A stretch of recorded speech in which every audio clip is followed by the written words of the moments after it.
আসসালামু আলাইকুম viewers, welcome back to my channel. আমি চলে আসলাম আপনাদের মাঝে আমার ছোট্ট একটা রেসিপি নিয়ে। আর আমার আজকের রেসিপি থাকবে পাস্তা নুডলস। কীভাবে ঘরোয়া কিছু উপকরণ দিয়ে খুবই সহজভাবে এই পাস্তা নুডলসটা রান্না করতে পারি আমরা। তো আর একটা রিকোয়েস্ট করব আপনারা সবাইকে, যারা যারা এখন আমার চ্যানেলে নতুন, এখন আমার চ্যানেলটা সাবস্ক্রাইব করে নিন। তো প্লিজ আমার চ্যানেলটা সাবস্ক্রাইব করে দিন আর পাশে থাকা বেল বাটনে ক্লিক করে দিন। এতে করে আমার যত নতুন ভিডিও আপলোড হবে সবগুলা নোটিফিকেশন চলে যাবে আপনাদের মোবাইলে। আর চাইলে দেখে নিতে পারেন, আর ভালো লাগলে একটু শেয়ার করে দিবেন প্লিজ। তো চলুন আমার পাস্তা নুডলসটা আমি রান্না করে এখন আপনাদেরকে দেখিয়ে দিব। তো এখানে আমি একটা পাস্তা নুডলসের প্যাকেট নিয়ে নিয়েছি। তো আমি এখানে আর নিয়েছি দুইটা ম্যাগি নুডলস। তো এখানে আমি একটা প্যানে পানি বসিয়ে দিলাম, গরম পানিটা বলক এসে গেছে। আর দিয়ে দিলাম 1 চামচের মতো সয়াবিন তেল, আর দিয়ে দিব একটু লেবুর রস 1 চামচের মতো, আর অল্প কিছু লবণ দিয়ে দিলাম। তো এখন আমি নুডলসগুলো দিয়ে দিব। আগে পাস্তা নুডলসটা দিয়ে দিব, যেহেতু এটা একটু সিদ্ধ হতে একটু টাইম লাগবে তার জন্য দিয়ে দিলাম। আর দিয়ে কিন্তু সাথে সাথে নাড়াচাড়া করতে হবে, না হলে নিচে লেগে যেতে পারে। তো এভাবে করে নেড়ে চেড়ে দিতে হবে, না হলে লেগে যাওয়ার সম্ভাবনা খুবই বেশি থাকে। তো এই নুডলসটা সামান্য একটু সিদ্ধ হওয়ার পরে আমি ম্যাগি নুডলসগুলো দিয়ে দিব। তো এভাবে দুইটা নুডলস আমি ভেঙে দিয়ে দিচ্ছি হাতে। তো সামান্য একটু নাড়াচাড়া দিয়ে আমি নামিয়ে ফেলবো। আমার নুডলসটা কিন্তু সিদ্ধ হয়ে গেছে, আর বেশি সিদ্ধ করা যাবে না, এতে করে নুডলসটা দলা পেকে যেতে পারে। তো এখানে আমি আবার সেম প্যানে তেল আর কিছু রসুন কুচি দিয়ে দিলাম।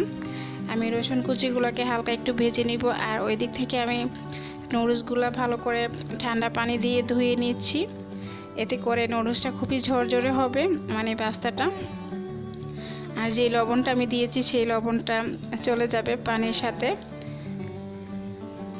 আর তেল আর লেবুর রসটা দেওয়ার কারণে কিন্তু পাস্তা নুডলসটা খুবই ঝরঝরে হয়, একটার সাথে একটা লেগে যায় না। তো এখানে আমি রসুন আর পেঁয়াজ ভেজে নিয়েছি। নেওয়ার পরে কয়েকটা কাঁচামরিচ কুচি দিয়ে দিলাম। আর এখন দিয়ে দিলাম আমি একটা টমেটো কুচি। তো টমেটোটা আমি কিউব করে কেটে নিয়েছি। আর এখানে দিয়ে দিব আমি স্বাদ মতো লবণ। লবণটা একটু বুঝে শুনে দিতে হবে, যেহেতু আমরা পাস্তা নুডলস সিদ্ধ করার সময় একটু লবণ দিয়েছি। আর এখানে আমি দুইটা ডিম আগে থেকে ফেটিয়ে রেখে দিয়েছি, সেই ডিমটা ঢেলে দিলাম।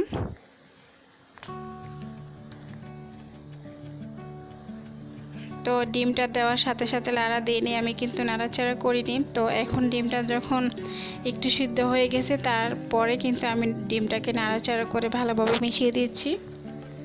তো একটু ঝরঝরে করে নিতে হবে ডিমটাকে। আর এখানে আমি পাস্তা নুডলসের সাথে যে মশলাটা ছিল সেই মশলাটা কিন্তু দিয়ে দিচ্ছি। তো আমি এখানে যা মশলা দিলাম, আমার এই মশলাতেই রান্না হয়ে যাবে আমার আজকের পাস্তা নুডলস। আর এই মজাদার নুডলসটা কিন্তু আপনারা এরকম করে রান্না করতে পারেন। চাইলে এখানে আরও বেশ কিছু মশলা ইউজ করতে পারেন, সমস্যা নেই। তো আমার কিছু ঘরে থাকা উপকরণ দিয়ে আমি আপনাদেরকে পাস্তা নুডলসটা রান্না করে দেখিয়ে দিলাম।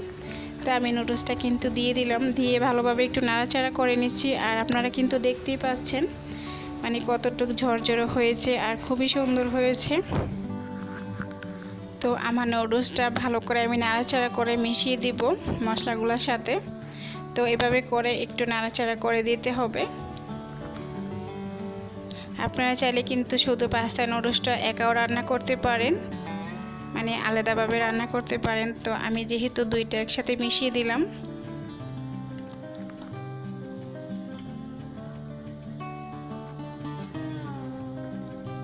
তো আসলে রান্নাটা পুরোপুরি নিজের উপরে ডিপেন্ড করে কতটুকু কী রান্না করব আমরা, তাই না? তো আমার নুডলসটা কিন্তু রান্না হয়ে গেছে, আর বেশিক্ষণ লাগবে না। আমি এখন নামিয়ে আপনাদেরকে একটু পরিবেশন করে দেখিয়ে দিব। তো এই তো খুবই ঝরঝরে হয়েছে আর খুবই মজার ছিল এই পাস্তা নুডলসটা। আপনারা এই উপকরণগুলো দিয়ে কিন্তু রান্না করে ফেলতে পারেন এই মজাদার পাস্তা নুডলসটা। তো আমার নুডলস রান্না হয়ে গেছে, আমি এখন পরিবেশন করে আপনাদেরকে দেখিয়ে দিলাম।